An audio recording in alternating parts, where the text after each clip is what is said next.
మన పార్టీ అధ్యక్షుడు నీలో లీడర్షిప్ క్వాలిటీస్ ఉన్నాయని, నువ్వు ఒక పెద్ద లీడర్ అవుతావని ఊహించాడ్రా. ఇప్పుడు మన పార్టీలోనే కాదు, రూలింగ్ పార్టీలోనూ ప్రజల్లో కూడా నువ్వు పెద్ద చర్చనీయాంశం అయ్యావు. అందుకే మన పార్టీలో నీకు ఎమ్మెల్యే టికెట్ ఇద్దాం అనుకుంటున్నారు. I'm very happy. నాకు కూడా చాలా హ్యాపీగా ఉంది డాడీ. జనాలకి దగ్గర అవుతూ నేను అనుకుంది కూడా సాధించబోతున్నందుకు. నీ నమ్మకమే నీకు శ్రీరామకృష్ణ.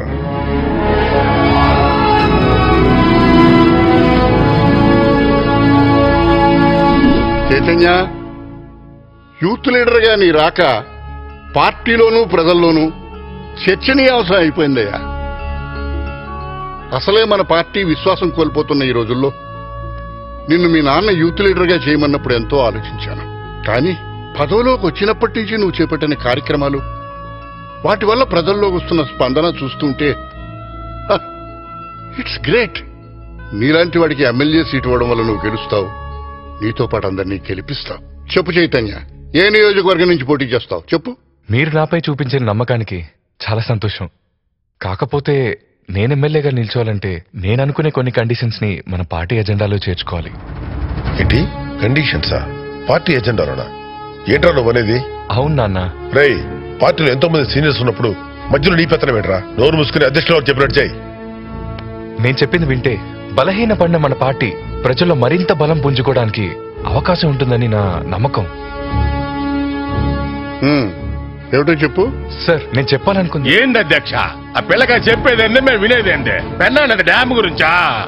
ఇక్కడ ఉన్న పార్టీ సీనియర్ నాయకుల అనుభవం లేదు అతని వయసు.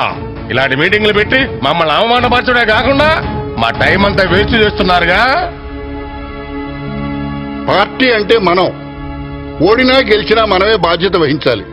10 సంవత్సరాలుగా ఆ పొజిషన్లో ఉన్నాం, నానాడికి దిగజారుతున్నాం. పోనీ ఎలక్షన్లో గెలవాలంటే ఏం చేయాలో మీరే చెప్పండి.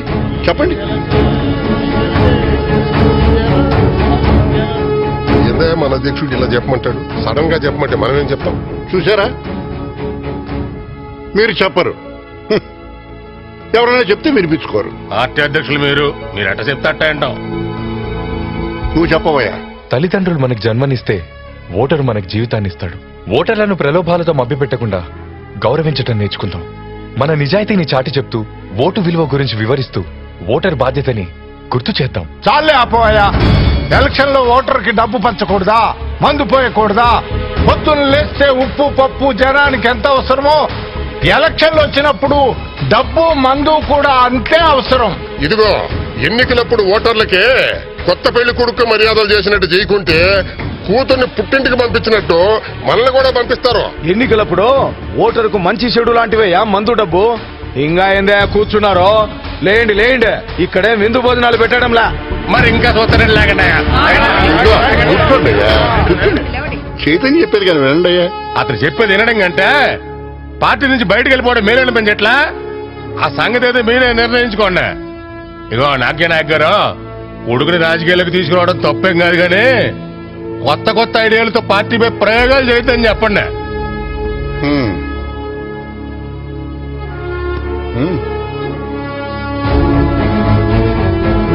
చైతన్య, నాతోరా. నాన్న సార్, ఒక్కసారి నా మాట వినండి సార్. ఖచ్చితంగా మన పార్టీ నిలబడుతుంది. Please sir. మాట్లాడించలేరా? ప్లీజ్ ఒక్కసారి వినండి ప్లీజ్ సార్, ప్లీజ్. ప్రజల గురించి ఆలోచించాలి కానీ నా గురించి. రేయ్, మన పార్టీలకు మీ అబ్బాయి వచ్చాడు, మళ్ళీ పార్టీలో ఆక్సిజన్ నింపినట్టు అయిందని అందరూ అంటుంటే చాలా సంతోషించాను. కానీ ఇప్పుడు నీ ప్రవర్తనతో ఆ సంతోషం